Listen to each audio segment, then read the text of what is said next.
Hello and welcome to the Artisan School where we teach piano craft. What do? We inspire piano craft. That's what we do all week long. This is one of our live weekly meetups where we kind of do a workshop. We roundtable discuss things. We do repairs, service regulation, everything piano. And so for you that are in the course right now, good job. And I hope you're having fun. This course was something that we wanted to make a living, breathing thing so that you can just keep continuing your education. And this is part of it. This is what we're going to be doing today is repinning our grand piano hammers. And specifically, we're repinning the hammer flanges or the action centers. And that's what we're doing. This is a rebuilt Steinway Grand. It was rebuilt about... This is not a product placement. Good morning, Jake. This is not a product placement. So we have our grand action. The first thing, I was joking with Ram. We're going to try to see if we can make $1,500 in an hour. I don't think I can get a $1,500 action repinning job done in an hour, but we're going to try to see what we can do.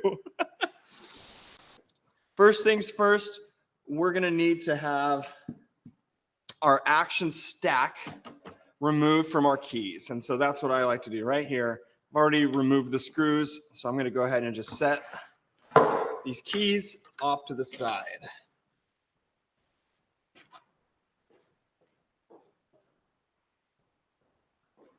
Right. So we have our stack now. Now, the thing that you're going to want to have on hand is some kind of either a flathead or Phillips head screwdriver. You're going to want to have a cup, maybe one of your Artisan branded mugs to put all the screws in. You're going to need to have a pair of pin punches. Is that what these are called? Are these called a center pin punch? That's what I've always called it. Center pin punch. By the way, Wessel, Nickel, and Gross makes one. I find that their stuff is amazing, but they're gross. Get it? Grossly expensive. Zing. But they're good stuff, so they're really good. End nippers. So these are flush cut pliers. These are my favorite that are on the market that I like. These are, what are these? Let's see if I can kind of like do this. These are... I don't know. I'll put a link in there. But these ones are my favorite. They last forever and they really work really well. I'm going to use the trick where we're using a small, what is it? A pin vise. And we're going to be using this along with center pins. Now, when I'm at the shop, I utilize this guy. I'm a big fan of these ones because you have the different various center pins. I think Jake mentioned something like this last time, where you kind of have all of your stuff in more bins, and I'm a big fan of this one. Yeah, for your shop, that's perfect because then you can put a whole bag in the bin and yes, and then distribute it to your little box that you carry with you. Yes. Yeah, and just keep in mind you'll see which ones get used the most, and for us it's 21s. And actually, I think I'm going to be using 21s in this action right here. So I'm actually just going to remove, which is nice. You can remove these and set it aside. So now that by the way, people are like, well, what are you doing here? Well, let's just look at it. I was at the customer's house and it was playing stiff. And in fact, I was having trouble repeating some of the notes. So I pulled off some of the hammers and here's what we got. 1, maybe 2. So they're all really tight. And so we're going to go ahead and repin all of these. And I like to do the trick. And I don't know if it's probably best practices. It's just the practice that I've always done. And that is removing every other hammer. The reason we do that is so that we have a neighboring hammer that's always there that we can, when we reinstall the hammer, know what our spacing should look like. So I really quickly, and by the way, I usually have a drill with like a flathead screwdriver chucked up in it, and I'll really quickly buzz through these. I'm curious, Jake, if you have something like that. Yeah, I have an electric screwdriver that I use. Oh, that's right. Same thing though.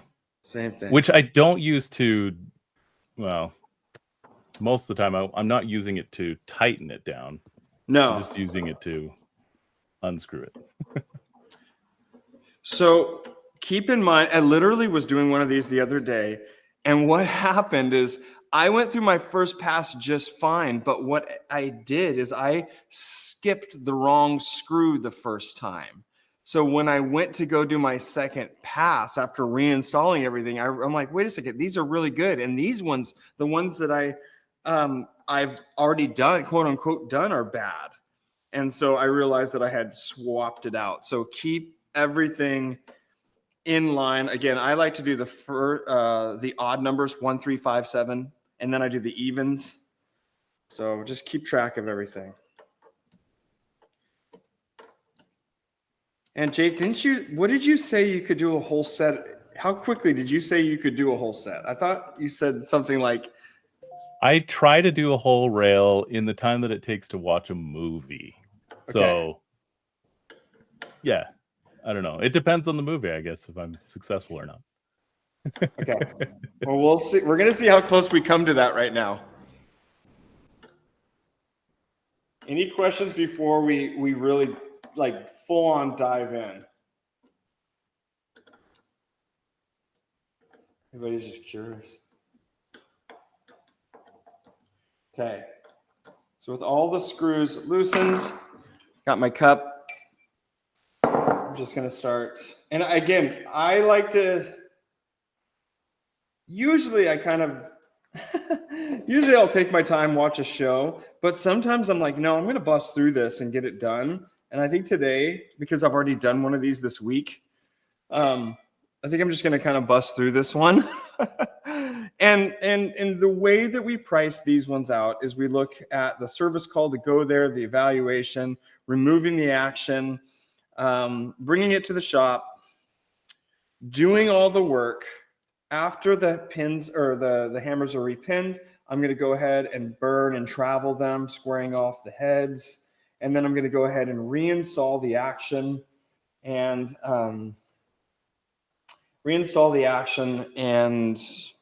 just making sure everything is spaced correctly. And that, however many hours you think that's going to take, you're going to go ahead and times your hourly rate by that. And by the way, I've noticed that a lot of technicians have this hourly rate of theirs maybe on the lower side. And I don't know really what the rationale is, because it'll be, $200 for a tuning, but their hourly rate or billable rate that they say is like $45 an hour. And I'm like, that doesn't add up, because their appointments, their tuning appointments, just like a 1 hour or an hour and a half. And so you need to be thinking of your tuning appointment fee as closer to your hourly fee. Now, keep in mind that your tuning is not only the time that you're there, but also the time that it takes you to get there. So if you're saying that, hey, I have a basic tuning at $150 an hour, that's great. But you also need to factor in that half an hour drive. And so keep that in mind. And so a lot of times, this is kind of what other people do, like electricians and plumbers. This is all standard practice for servicing companies. You can all see. I'm going to move this once I get this out of the way, so you'll see this. Here we go. So you can see it looks like kind of like gap teeth. It's just, that's what we're left with.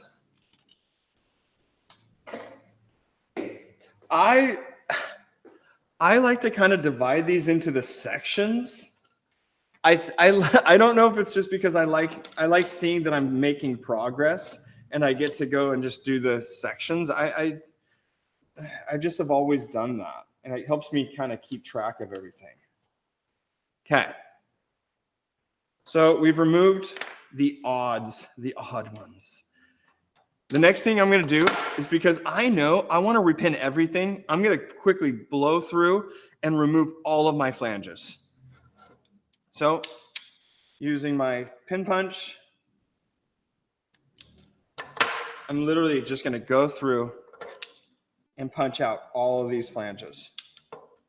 Being careful not to remove accidentally any of those bushings. Jake, how many of these will you do in a given month?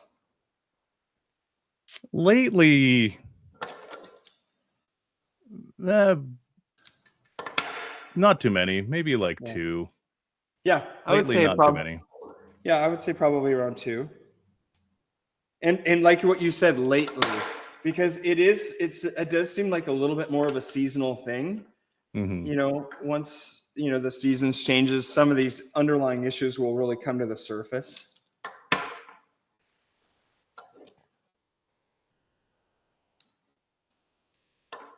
Also, when you get repeat customers that are coming back, you have these things happen less and less. Yeah. Well, and this one was a repeat customer. Apparently, I told her this needed to be done a couple years ago, and I had forgotten. So when I brought it up, I was like, "Sorry, Libby, this is where we're at." She's like, "Oh yeah, you told me that. Let's do it." I'm like, "Oh, okay." But yeah. So I'm kind of I'm factoring in, again, whether this takes me an hour or 8 hours. I'm billing for this as an 8-hour job between everything that I'm doing. Going to the customer's house, evaluating it, getting it picked up, doing the work, doing all the reinstall. And so I think our billable rate is like $150 an hour. So that's $1,500. And so this piano is going, and by the way, when I have this out, I like to do things like lubricate the knuckles. I'm going to go ahead and pull all the keys off. I'm cleaning the key frame, lubricating the key pins, lubricating the capstans, just doing a full kind of lubrication on everything that I have, just because I want this thing just to really play nice. It used to be that I would do every individual step, including, punching out the pins and doing everything with everyone. And then my friend Sam, who's a great rebuilder, says, "Why don't you do it more like assembly line style?" And once I did that, it cut the time down by like half. And so as much as this assembly line style you can do, the better. Absolutely agree. 100% agree with that. Yeah, that's happened to me too. And that's why, like, even if I'm doing like 5 of them, I'm still going to try to do it as much as I can assembly line style as possible. Yeah.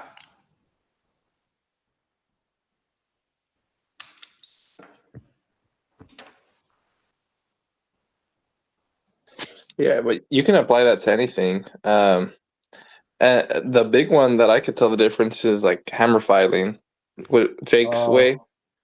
If you stay on one side, yeah, you don't think you're going to save that much time, but I mean, it shaved off, I don't know how much time. It was a lot, almost half. Yeah. But yeah, I mean, that was a principle I learned before I had started working on piano. You just want to do if you can repeat the same task over and over again, do it. And then I always think that, but then I don't do it. And then after, when I finally do it and apply it, it always saves time. Always, no matter what. But yeah, if you're doing upright flanges, do the same thing. Yeah. Don't do one by one. Do the same task over and over again. I was going through, by the way, people are probably wondering why I stopped. I was going through, and all of a sudden I came to this one. I'm like, whoa, that's nice and loose. So I'm like, this one's perfect. I'm just going to leave that one there. So you might find that as you're going, like, oh yeah, they're all tight. And then all of a sudden, whoa, that one's really loose. If it ain't broke, don't fix it. That's my principle here.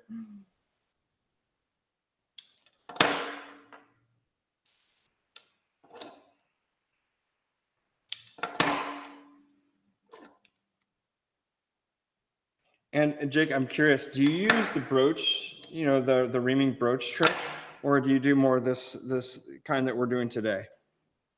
I use the broaches, yeah. Yeah.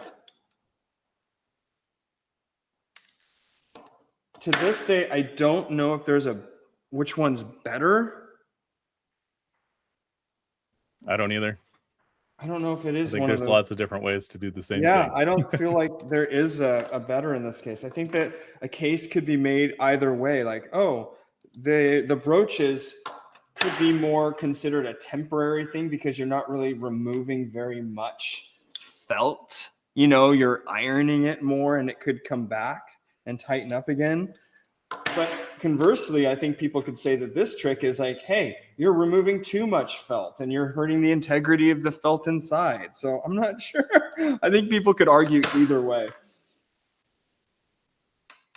Bottom line is people can argue. My gosh. People can argue. All right. So we've now removed all of our center pins. Keep on coming to these ones. Now, here in the great Pacific Northwest, we got a fair amount of humidity, you know, kind of throughout the year. And what I like to have is roughly 7 to 9 swings. That's kind of where I'm at. And so that's what I'm going to be doing. Now, I've done enough of these that I kind of know as I'm using my my pin vise. And what I've done is I've chucked in a size 20.5. You can I do recommend using a 20, which is a full size down from the pin I'm going to be putting in. But I'm so used to it, I've gotten fairly proficient. I use a 20.5 to go ahead and ream out the bushing cloth, and I just do like 3 full turns, 3 to 4 full turns, and then I'm just going to simply go ahead and test it.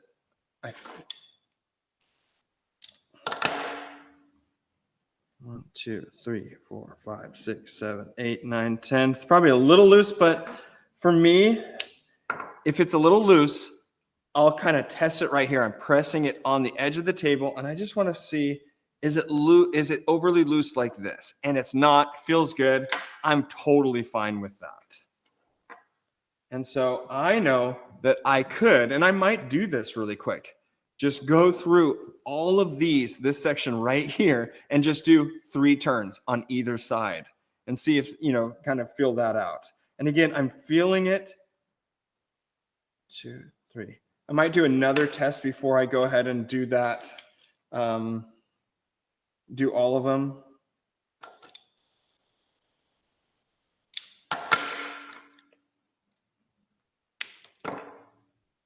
Two, 3, 4, 5, 6, 7, 8, 9, 10. Yeah, I'm hitting 10. So what I might do,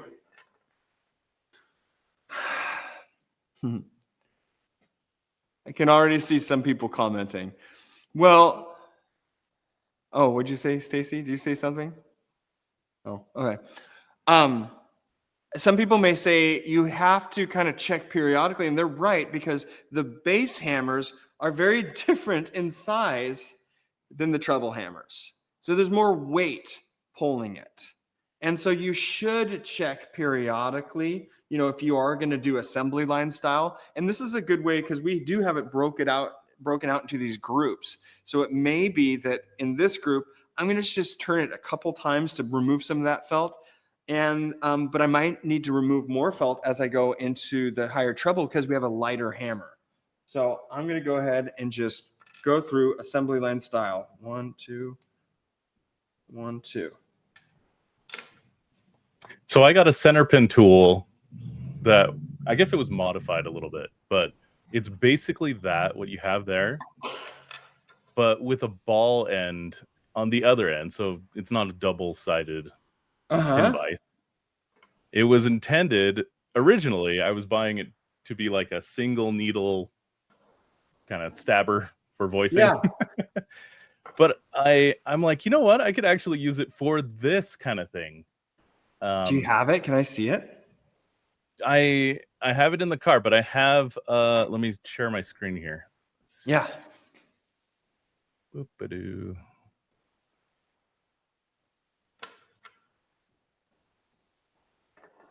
Oh, Oh, that's cool. Yeah, so it's just a pin vise, but it has a little ball at the end there. I like that.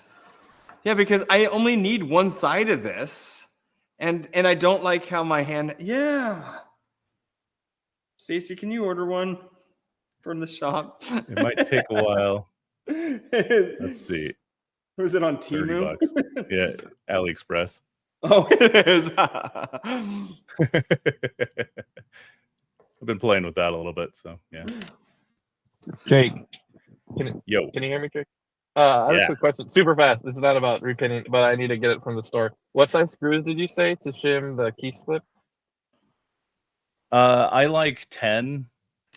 Number 10. Okay. And Yeah. you just use zinc plated wood screws, right? Yes. Okay. 3/4. Yes, 3/4. Okay, perfect. Thank you. No problem.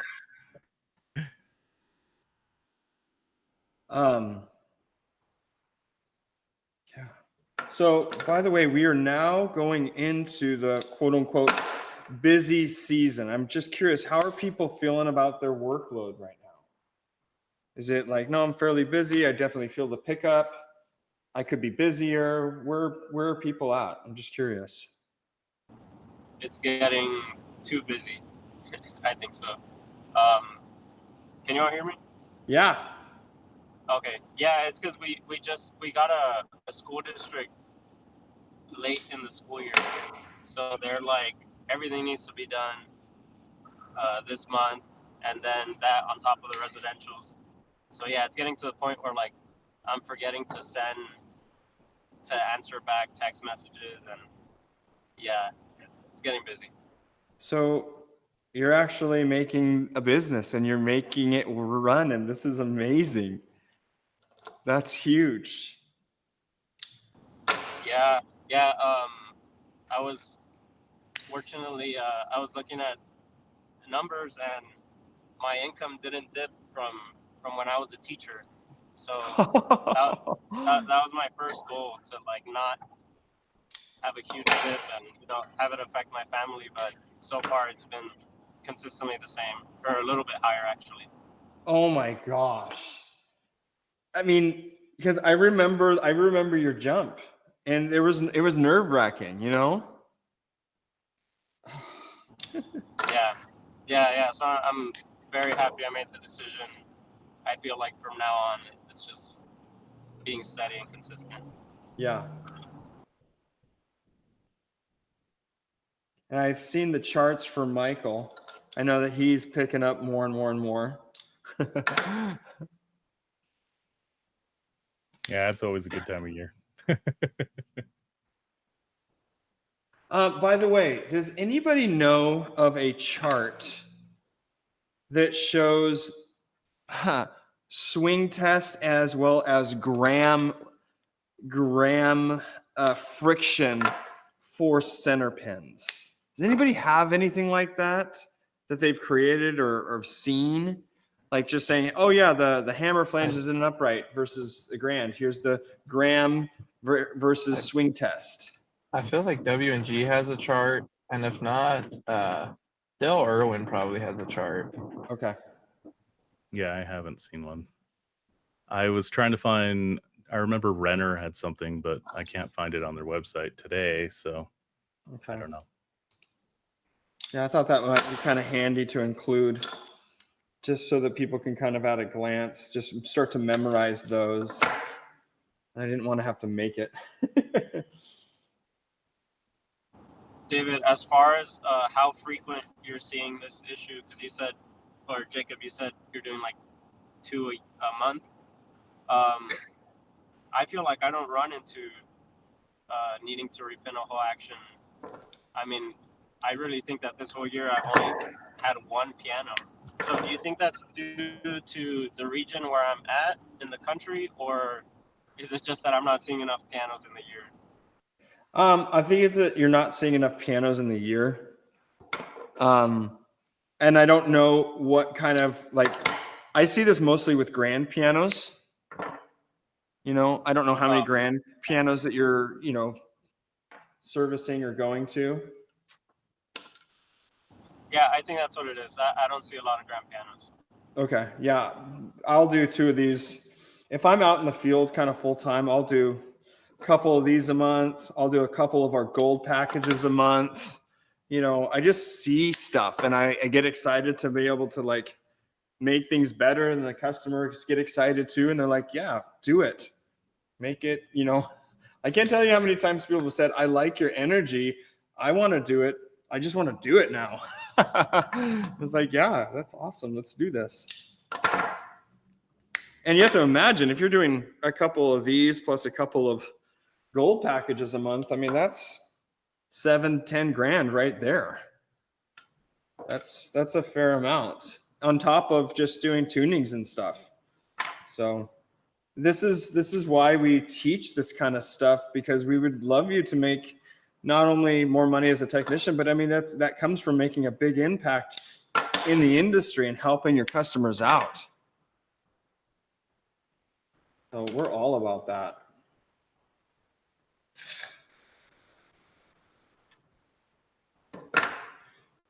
So as you can see from the timing that where we're at, now that we kind of have a flow, I think Jake is pretty much right on. I think it's about an hour per side of your rail. Because didn't you say Jake is about a 2-hour movie roughly? Yeah, exactly. So I think if it's like if it's an action flick or something, then I gotta hurry, right? But but I believe that I think it was that Joe Garrett G Piano Works Labor Guide is what it was, and I believe it had like 6 to 8 hours for a full, you know, grand hammer repinning. I don't have one of those on hand, but I just remember it being a big, you know, a bigger number. And when I saw that, I'm like, I'm so much faster than that. But I didn't account for all the other little things that you need to do outside of this. And a lot of times that's what it is. A lot of times these jobs that we're doing, you know, yeah, we can get that one particular portion of it done in far less time than what we had thought. But the other components need to be factored in as well.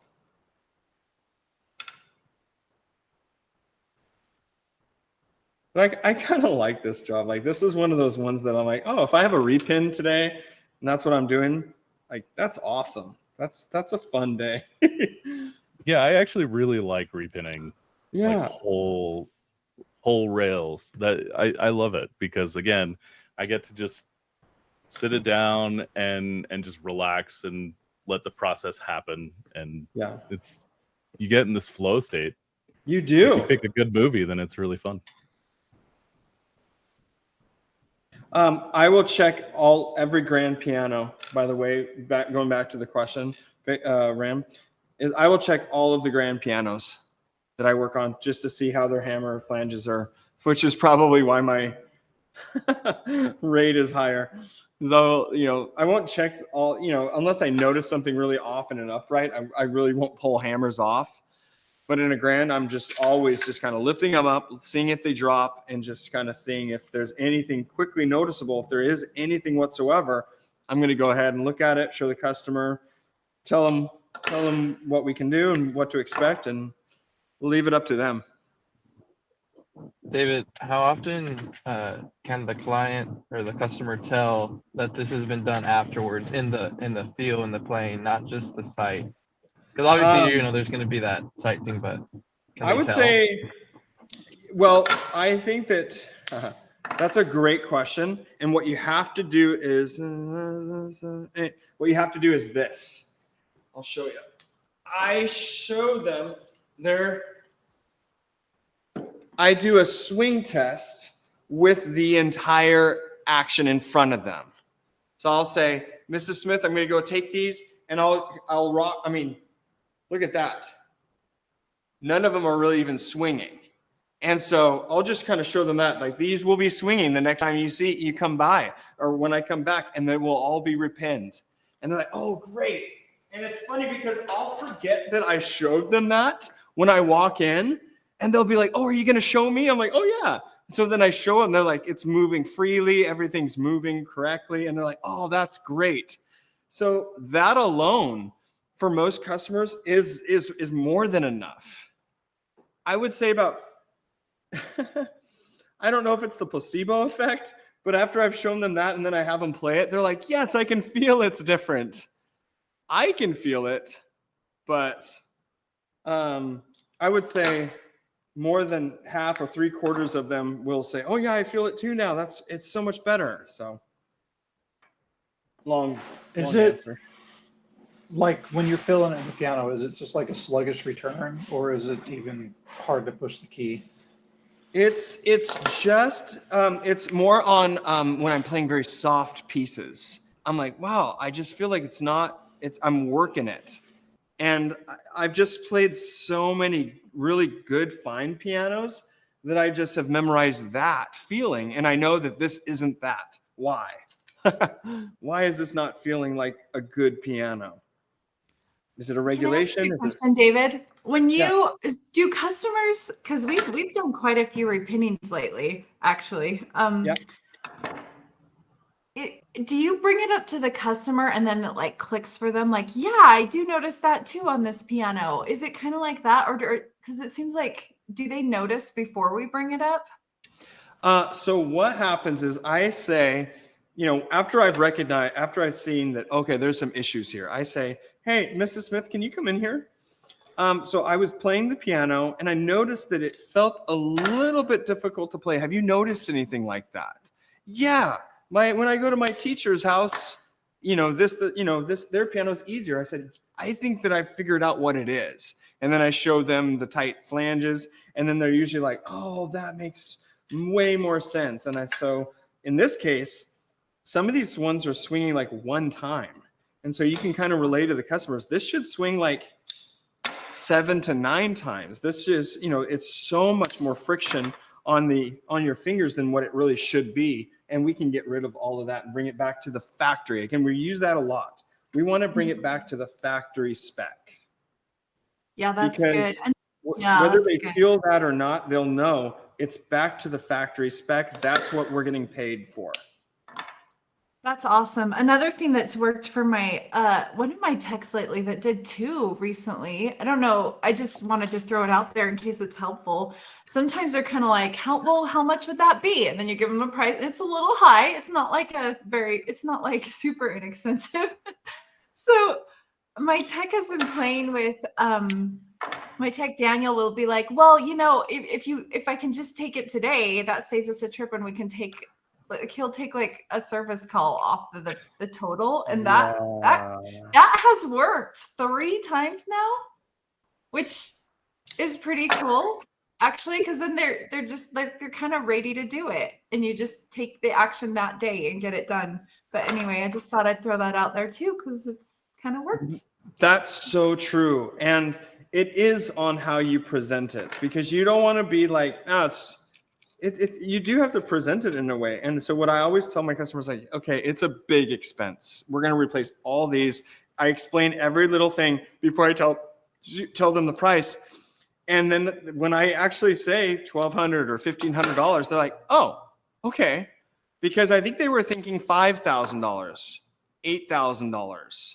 And so when they see that I'm saying $1,200 or $1,500, they're like, oh no, I can do that. Let's do that.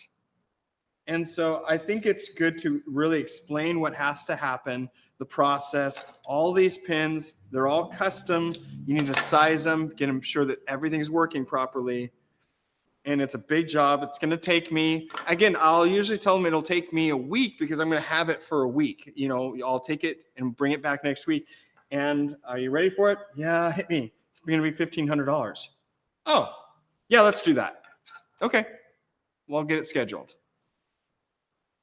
So, and then you get to watch Free Willy and repin some hammer flanges. By the way, apparently my wife and I are now unk.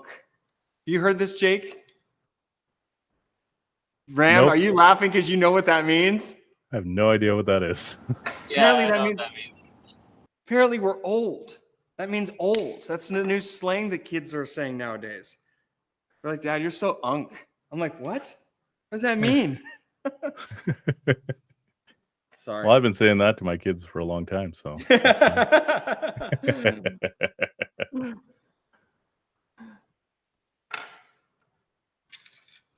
Well, this will be good. I'll get this whole half the rail done and we'll reinstall those hammers and then maybe pull off the next set. But you're getting to see the flow of it. And that's what I wanted to kind of show you. It's just like, there's no, you know, you have all of the pieces to the puzzle. And I just kind of wanted to show how you put it all together. How are we doing on center pins? Do we need to order more? We doing Yes, good? please. 21s, please. I had a feeling there's gonna be more coming in. I don't know why we're seeing a lot lately here. Yeah. Guys, like I think we had 3 this month. 4. We have 4. Yeah, That's a lot. That's a lot. It is such a crazy thing. It's what's such a unique, such a unique, weird craft that we get to do. I mean, this is really cool. And it's not like, oh, this is a really cool job. I wish it paid something. No, it actually, this pays the bills. This is awesome. It's just so crazy we get to do this. And Ram, you know, how long have you been like full on piano mode? Less than a year. Yeah, since June. June. And you're making up your income from being a teacher. Insane. Yeah, I couldn't believe it because I guess I didn't feel it because a lot of the schools take long to pay. Yeah. So I wasn't getting the same like salary, you know, immediately. But I had to do the taxes, so I added all the numbers. I was like, oh wow, I'm actually making more.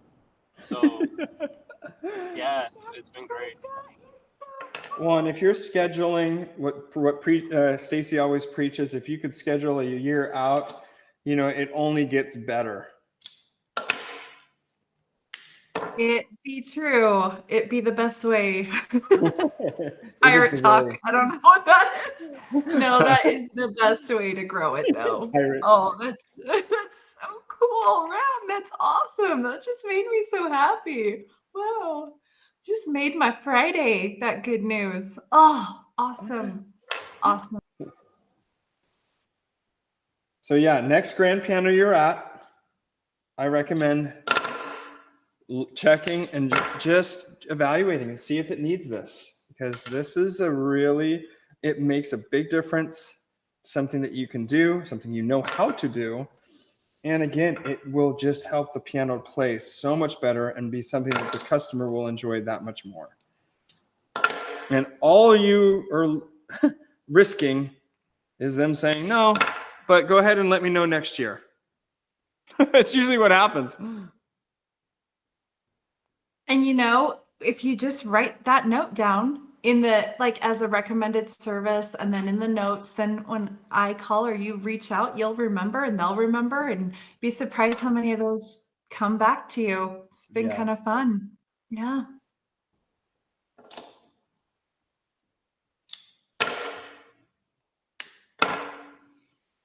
All right, we're just about done with the first half. So, yeah, Mike, you said you're 3 weeks in? That's awesome. By Who's the 3 way, weeks in? welcome. Mike, he's new. Mike's new to our Welcome, group. Mike. I wanted to welcome you earlier and my mic was just like not cooperating. So welcome. Oh, We're that's really awesome. happy to have you. Yeah, It's so fun. This is a craft that I promise, I've never met a technician. I've never met a technician that's like, man, I really wish I would have become a CPA or done something else other than Pianocraft. I've never met somebody that's like that. They're always usually like, wow, I wish I would have found this sooner, you know? Now, granted, you can have rough years and rough days and stuff like that, but that's really the same with any job. But we get to work with our hands, with tools, make people happy, it's really awesome. So welcome.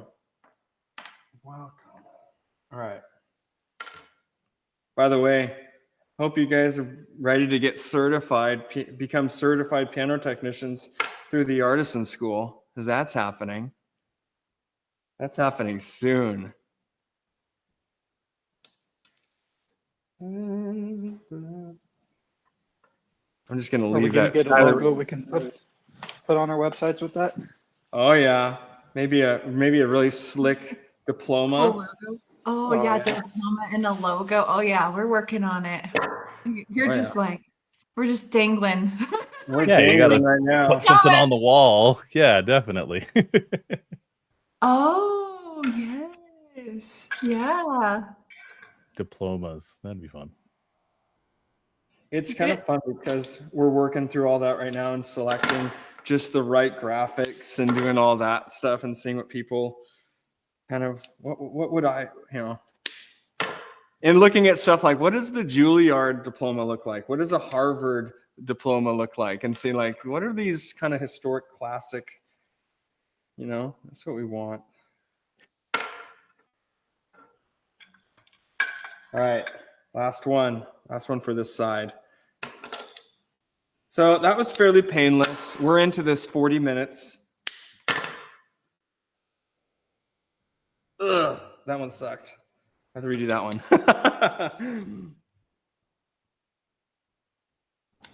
Jake, do you have a movie that you do on repeat for repinning jobs, or is it No, always not a new really. movie? No, That's a good question. that is a good question. I like variety. I like the same thing, but I also like variety. That's kind of like tuning and all of this, right? Gives us variety, and it's also the same.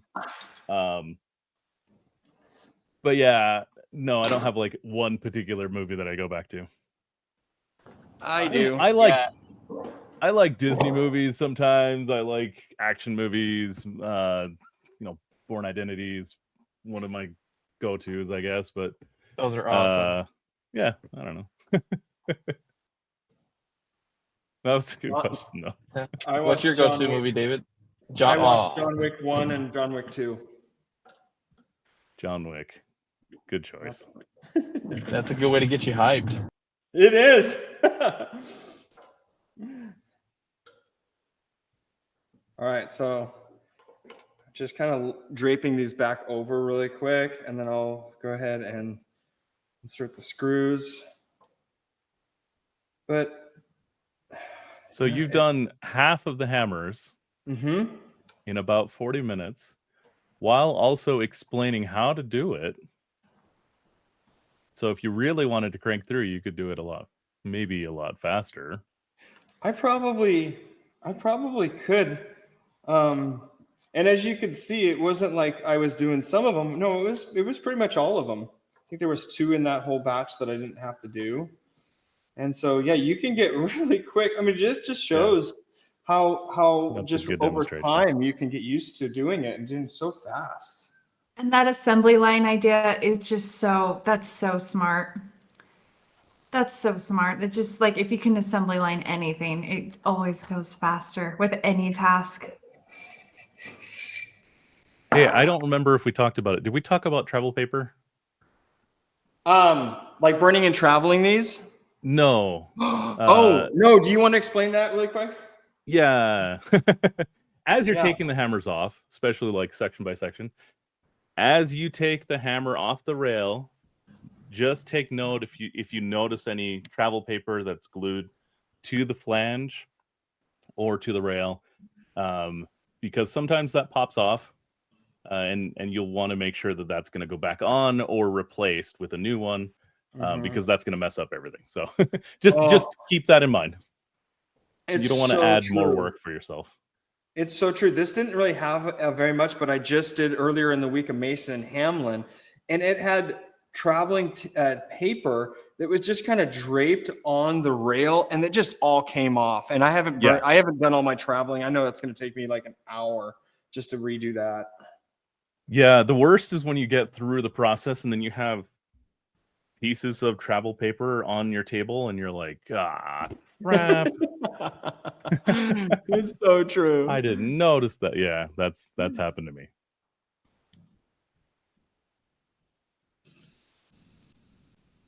Wow.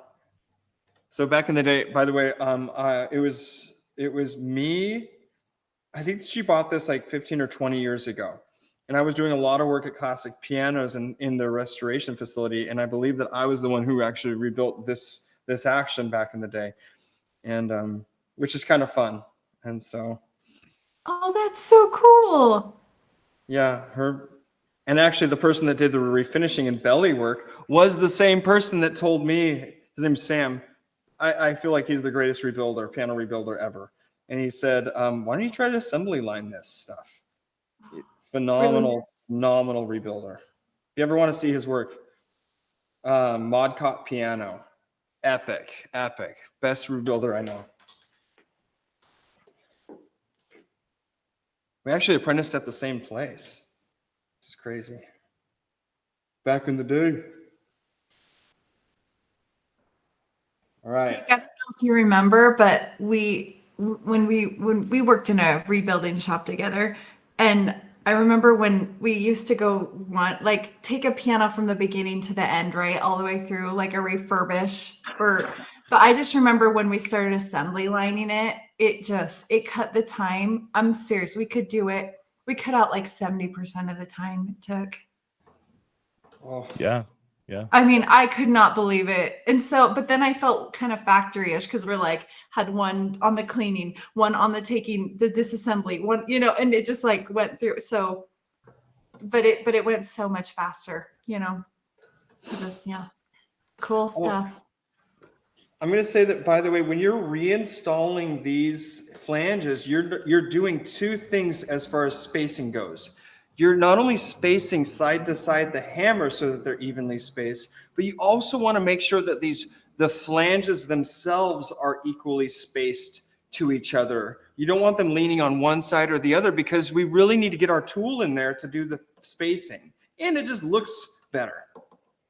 Jake, I saw that. You and I are on the same page that's there. a very common overlooked thing. Yeah, definitely yes. Hey, I'd like to actually go on record. So I'm still researching, but in the past, I used to go I used to repin it to about 3 to 5 swings. Mm-hmm. Since then, since our live and since I've talked about this, I have been digging a little bit, and I'm not sure. There's actually not there is a little bit of difference of opinion on that. So I might be changing my mind on that. So I think for the meantime, let's stick to our what was it? You're doing 7 to I do 7 to 9.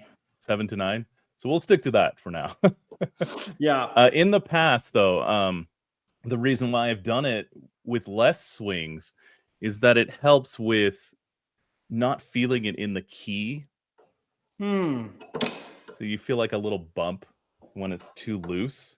And so I've kind of tended to be more towards that 5 swings because it helps with that. So at least for the meantime, that's kind of where I'm aiming for, like 5 and 6 until I can kind of make a decision on that. But for now, I can say that I might be wrong. So let's just so let's not listen to me for a while. Well, and that's just part of what I love about our group is like, even when there's like, hey, I don't think I would do it that way, but I get why you're doing it and like respect that. It's awesome. Is either a question? I have no problem with saying if I'm wrong or not. Yeah, the question is, how would you get more or less swings? Is it the size of the pin? Is that what you would do to? You would ream out the felt less. Oh, God. You'd use the same pin, but just do less removal, or, if you're using the brooches, just doing less to that bushing. That was a good question. And yeah, if you've overshot it, then go up like 1 pin size and start over. But less felt reaming, and yes. So yeah, if you overdo it, you can put in a larger size pin. There's so many different sizes. You're good. Yeah, it's great. Good question, by the way. Yeah. And by the way, one of the reasons I really love this group is just what Jake just said. It's just like, here's where I'm at, here's what I'm thinking. And just to be able to have just that even keel, just like, hey, there's like a mutual like respect for everybody here. And we're just learning it together. And there's very few only, wrong ways. There's only one way to do this. There's very few of those. I have a question. Yeah. Have you ever had a bird's eye split from putting in a pin that's too big? Yeah. Yes. Okay. Yeah, I've definitely had that happen. And I wonder if it's me or if it was the pin, or I don't even know if it was just the wood that was so old.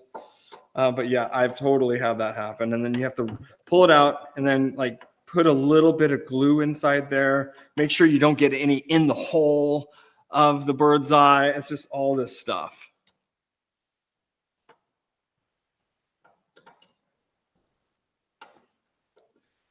Okay.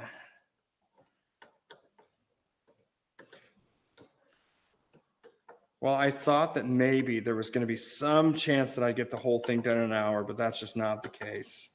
It's just not the case. But If you had your drill. oh, if I had Jake's sweet drill thing that he has. It's extra. Is it? Yeah, I don't know. It's By the way, I love it, but yeah.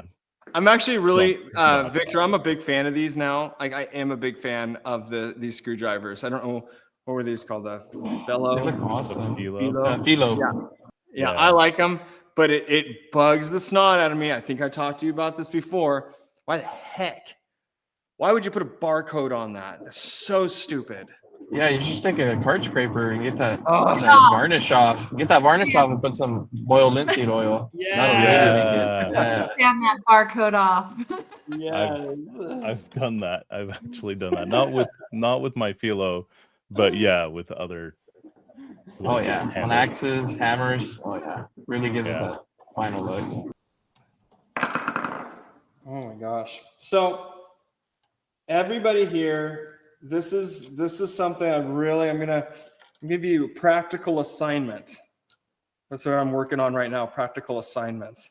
And yeah, the next grand piano you work on, pull the action out and just do some swing tests. See what it's like, and then just throw it out there. Hey, Mr. Customer, Mrs. Customer, here's what I'm seeing.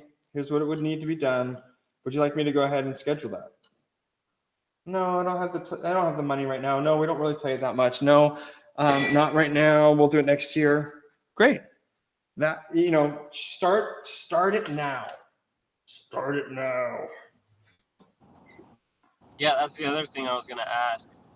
I guess I've been waiting until the hammers are like completely getting stuck for me to recommend a repinning job. So you're saying like as long as, let's just say it's just swinging like 3 times, I should bring it up to the customer? That's for me. And again, I'm here in the Northwest. I like the feeling when the piano just has no friction like that.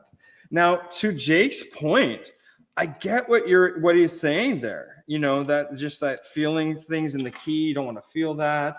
And so I haven't experienced that with the 7 to 9, so much. So I will always, for me, if it's swinging 2 to 3 times, I'm recommending it 100%.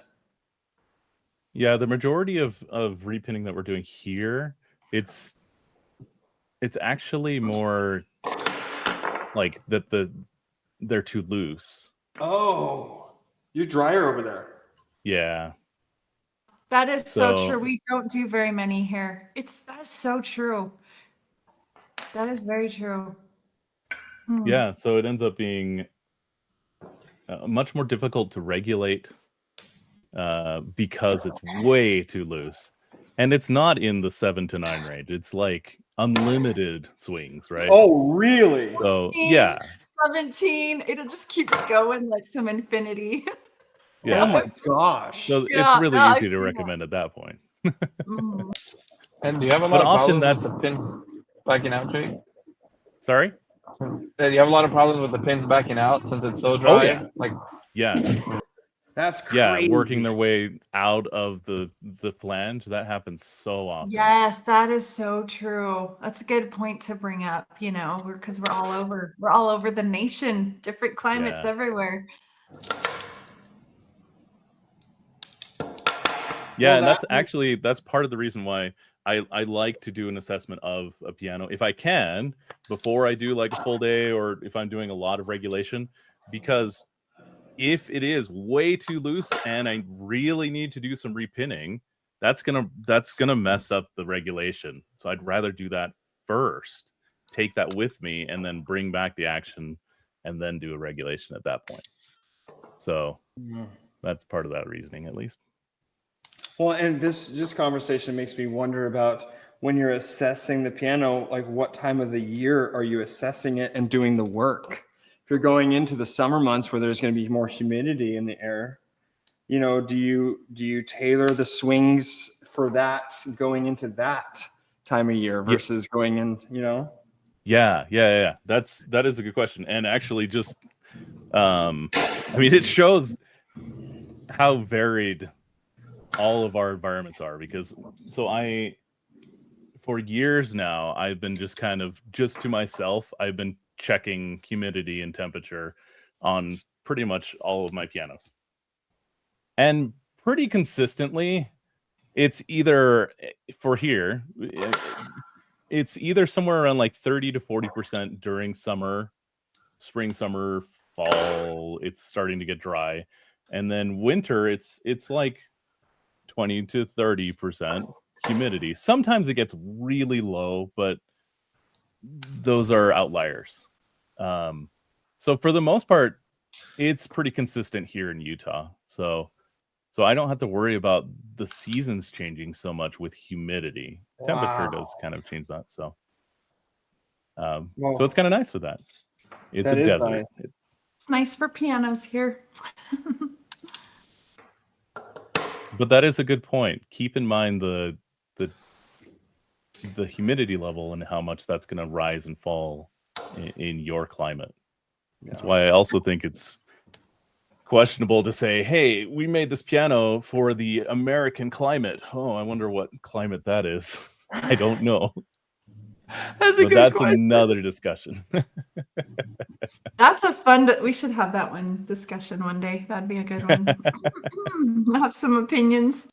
Well, I think that this is about as far as I can get with this one today, which I'll finish it up. I probably have another half an hour. And then maybe what we'll do is next week we might do the burning and traveling on this one, just so that people really get to see that from start to finish is how do we burn and travel grand action so that we really have a really good understanding of what that looks like and the tools and the processes. So hopefully this was helpful. Hopefully this gives you a better idea, not only of the pricing, kind of the structure of how to do the service, the tools, the pacing. That's a big one. It's just kind of knowing when enough's enough and the right pacing. And yeah, this is one of those services that I do quite a bit of. And I think that technicians do the services that they like to do, If you don't like to do a service, it's amazing how few of those services that technicians do. But if you'd like to do a service, I like to do regulations and I like to do hammer surfacing and shaping and repinning. And I do a lot of it because I like it. So my suggestion for you is learn to love everything about this craft as much as you can. And that will open so many more doors for you and really allow you to really help and benefit your customers. So with that, have a great weekend. I think we're doing some classes and stuff next week. Get ready for Pianocraft course. That be happening. And you guys are going to get to do become recertified or what would that be? Multi-certification. I think a lot of folks here are from PTA. Actually certified now. What is it? Actually certified through a real school. We're going to cut that out, Stacy. Thank you all so much for being here. I will see you next week. Have fun. Have a great weekend, and Bye, everyone. work on some pianos. See Cheers. you